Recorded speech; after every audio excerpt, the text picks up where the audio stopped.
viewers, welcome to Bell Cooking. இன்னைக்கு நாம ஒரு morning routine cooking vlog, later on ஒரு travel vlog. Traveling எங்கன்னு வீடியோல கடைசில பார்ப்போம்.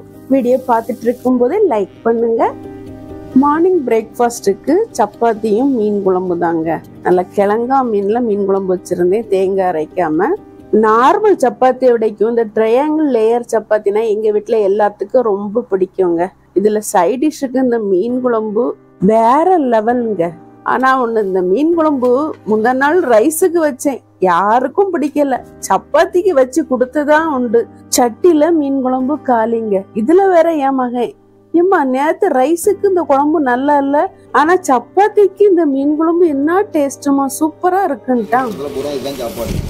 சாப்பாடு கிழங்கு மீன் மாவளெல்லாம் இன்னைக்கு ஒரு வட்டம் 3000 ரூபா. சாலையே கிடையாது. சாலை ஒரு சாலை அங்கேயே 13 ரூபா விலை வரும் கடைப்பட்டு.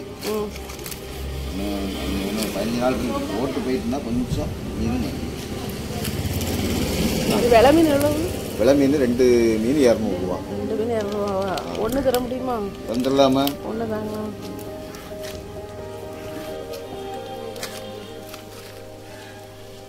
செவ்வாய்க்கிழமை மீன் கடையில போய் மீன் வாங்க போயாச்சுன்னு வைங்க, மீனோட நிலவரம் இவ்வளவுதாங்க. கொஞ்சம் நல்லா மலிவா கிடைக்கும். ஆனா இப்ப கொஞ்சம் மீன் விலை கொஞ்சம் அதிகம்தான். நான் இவ்வளவு கிழங்கா மீனும் 2 வெலை மீன் இவ்வளவு மாவாளையும் சேர்த்து 300 ரூபாய்க்கு வாங்கினேன். வாங்கிட்டு வந்துட்டேன். ஆனா எனக்கு மீன் கிளீன் பண்றதுக்கு டைம் இல்லை. அடுத்த நாள் தான் கிளீன் பண்ணி சமையலே பண்ணேன். மத்தியானம் லஞ்சுக்கு குழம்பு இருக்குது, பொரியல் இல்லை. அதனால ஒரு கரைமுறை உருளைக்கிழங்கு ஃப்ரை ரெடி பண்ணலாமா? எண்ணெயில கடுகு ஜீரகம் பொரிஞ்ச பிறகு உளுந்தம்பருப்பு, கடலைப்பருப்பு, பச்சை மிளகாய் சேர்த்து நல்லா வதக்கி விடணும். அதுக்கப்புறமா 2 பூண்டை தட்டி சேர்த்து கொஞ்சம் கருவேப்பிலையும் போட்டு பூண்டோட ஃப்ளேவர் வர்றது வரைக்கும் வதக்கி விடணும்.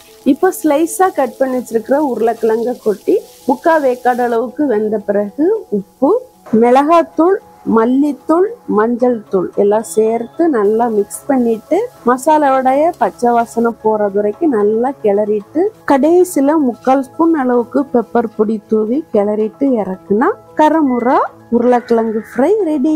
மத்தியானம் லஞ்சுக்கு தட்டுல சூடான சாதத்தை போட்டு 2 கரண்டி சாம்பாரையும் விட்டு அது கூட சைடிஸுக்கு கரைமுறை உருளைக்கிழங்கு ஃப்ரையும் வச்சு கொஞ்சமா மிச்சம் மீதி இருந்த அவியல் கூட்டையும் சூடு பண்ணி வச்சு மத்தியானம் லஞ்சையும் முடிச்சாச்சுங்க. ஈவினிங் எங்க அண்ணி ட்ரோண்ட்ரம் ஏர்போர்ட்டுக்கு அவங்க மகனை பிக் பண்ண போலான்னு கூப்பிட்டாங்க. வாரியான்னு கூப்பிட்டாங்க. நம்ம வீட்டுல சும்மா தானே இருக்கிறோம், சரி வாரேன்னு சொல்லி கிளம்பியாச்சு. போற வழியில சுங்காங்கடை பக்கம் நல்ல டிராபிக். ஊந்து தான் போனோம்.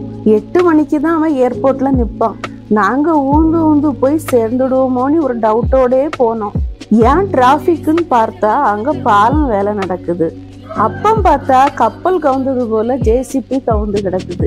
இதை எப்படி தூக்குவாங்கன்னு யோசிச்சுட்டே போனோம். இதுல ஒரு காமெடி என்னன்னா, நாங்க ரிட்டர்ன் வரும்போதும் இதே ஜேசிபி அதே இடத்துல அதே பொசிஷன்ல தான் இருந்து.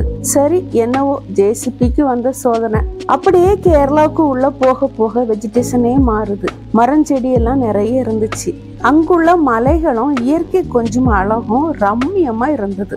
கொஞ்ச நேரத்துல டிராபிக் கிளியர் ஆன மாதிரி இருந்து திரும்பவும் டிராபிக் ஆயிடுச்சு. ஏன்னு பார்த்தா மேம்பாலம் வழியா போக முடியாது, சர்வீஸ் ரோடு வழியா தான் போக முடியும்னு சொன்னாங்க. அந்த சர்வீஸ் ரோடும் ரொம்ப சின்னதா இருக்குது.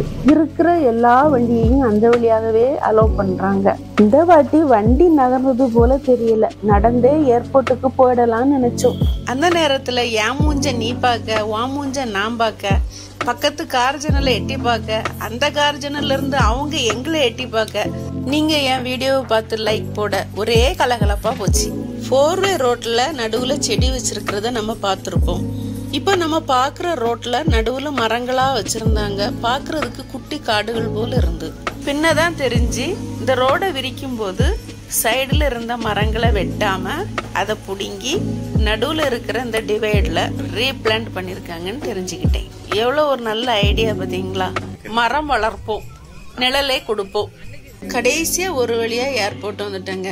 8 மணிக்கு ஷார்ப்பாவும் வருவான். நாங்க 7:55 அவனை பிக்கப் பண்ணி நல்ல ஒரு கடையை பார்த்து நிப்பாட்டுங்கன்னு சொன்னேன். ஒரு கடையும் கிடைச்சிச்சு.